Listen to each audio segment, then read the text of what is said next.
So let's start with the southern, with the U.S. How do you assess President Trump's decision on U.S. troops withdrawal and reducing the number of troops to 2,500 by January 15?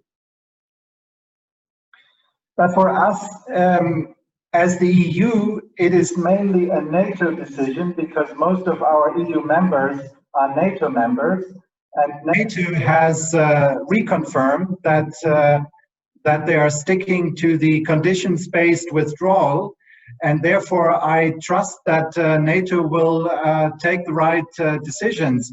Obviously, it is a bit concerning because we all want to organize a meaningful and an orderly drawdown. And also the EU and its member states are interested to potentially help and take, even increase some of our capabilities here. But for that, we cannot do that with a hasty withdrawal. Sure. Let me put the audio a little bit low for me, but I heard everything. I just want to make sure I hear you properly. Do you mind if I speak a little louder for the recording? Yeah. Perfect. Thank you so much. So as you mentioned, condition-based withdrawal, but it didn't happen. But since the withdrawal is happening, NATO reacted that it is a rush. Also, U.S. lawmakers, also some of them expressed concern over this withdrawal. How would EU follow? There are also EU members, they're serving through NATO, so they would follow the same decision or the same timeline? Yeah, I can unfortunately not speak on behalf of NATO nor of my member states, but we have had a lot of consultations, of course, among our memberships, among our members, and they all agree that the withdrawal has to be orderly planned and not hasty. So in that sense, I think I have said everything I can say. Thank you, sir. Ambassador Kubia in a tweet highlighted the agreement with other 5 countries and calling on immediate ceasefire by the Taliban. What is your thoughts about it? Tell us more about it. Yeah, the ceasefire has been a continuous EU position since actually the start of the process. We have been pushing for it, and we have been pushing both in Doha, Ambassador Roland Kobia, who is our special envoy, in Kobia, in Doha, or involved with both sides, and I personally here on the ground, and everybody else up to the High Representative Josep Borrell. So we understand that the call for an immediate ceasefire is probably the toughest condition, but we are seeing increasingly support for that, and we're seeing actually increasing consensus on it. We have just seen the Central Asian countries in our engagement with them, EU engagement with all the 5 Central Asians. They are now calling also for an immediate ceasefire. And when you are here in Kabul, I think that's what people want, and what leaves the last credibility of this whole process, because the violence has been terribly high. Actually, the highest since the peace talks started. It was the highest level of violence for the last 5 years. And this is definitely not the road to go, and it has nothing to do with trust and peacemaking.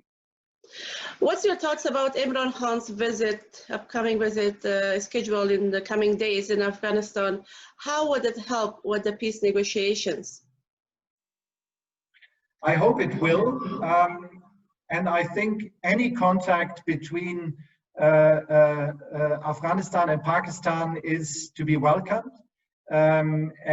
Like any other contact with the neighbors, we think that connectivity, cross-border contact, people-to-people contacts are crucial. And it is also no secret that Pakistan has a lot of leverage on the Taliban, and we see at the moment a rather constructive approach from both countries. And we would fully welcome that to continue and to be a fruitful visit. I think there has been a lot of good momentum in recent weeks. So I look forward to tomorrow's visit, and we will support actually where we can, not only on the peace process, but also on a increased interaction between both countries. Ambassador, let's talk about the Afghanistan conference coming up in Geneva. EU also released a statement with some elements about it. What's the expectation from this conference? How it would support Afghanistan development and also infrastructure and construction?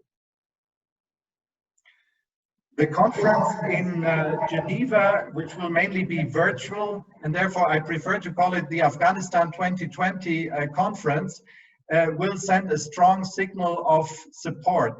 It will help to counter this feeling of abandonness here in Afghanistan, because let's face it, Afghanistan will remain one of the largest development assistance recipients worldwide. And this is not necessarily an automatic, you shouldn't take that for granted. And so it will really send a strong signal. I cannot speculate about the level of the pledge, but it will definitely be a significant pledge to support the Islamic Republic and to support the peace process and to support the gains that have been made in the last 19 years.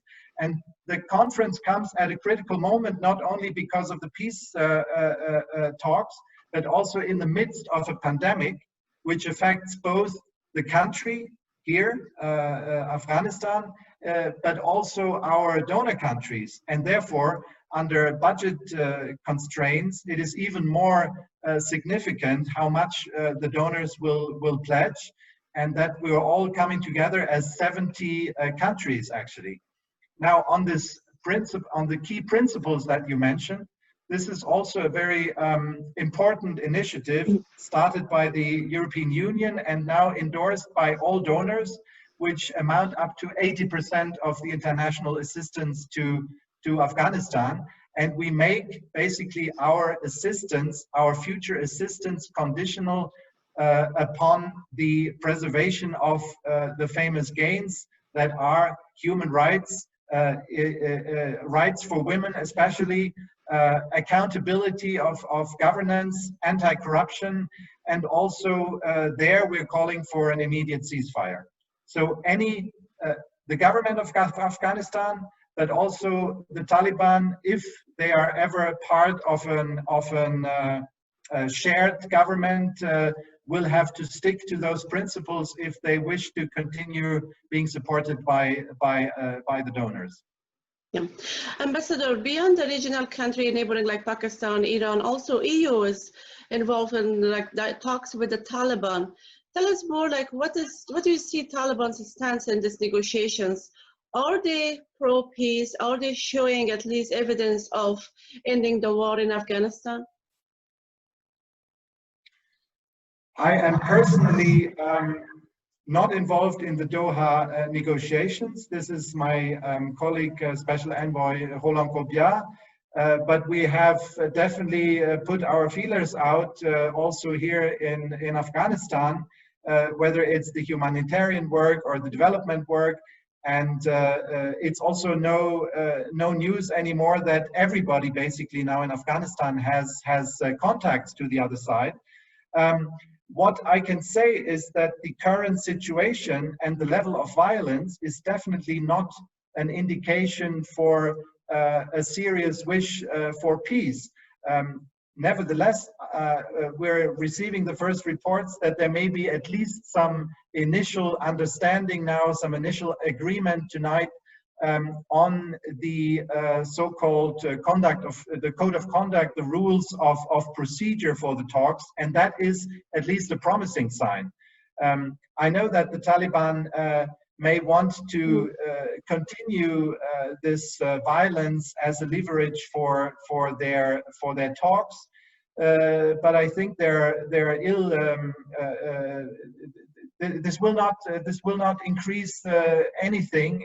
That will not contribute to the trust that they should have among the population, because at the end they would like to govern this country, and this is definitely not the way to go. So the violence has to stop. You mentioned that people are tired of war and the violence exactly has to stop.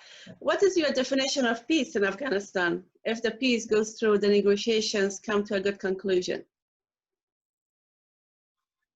The definition of peace is first of all a very basic one: a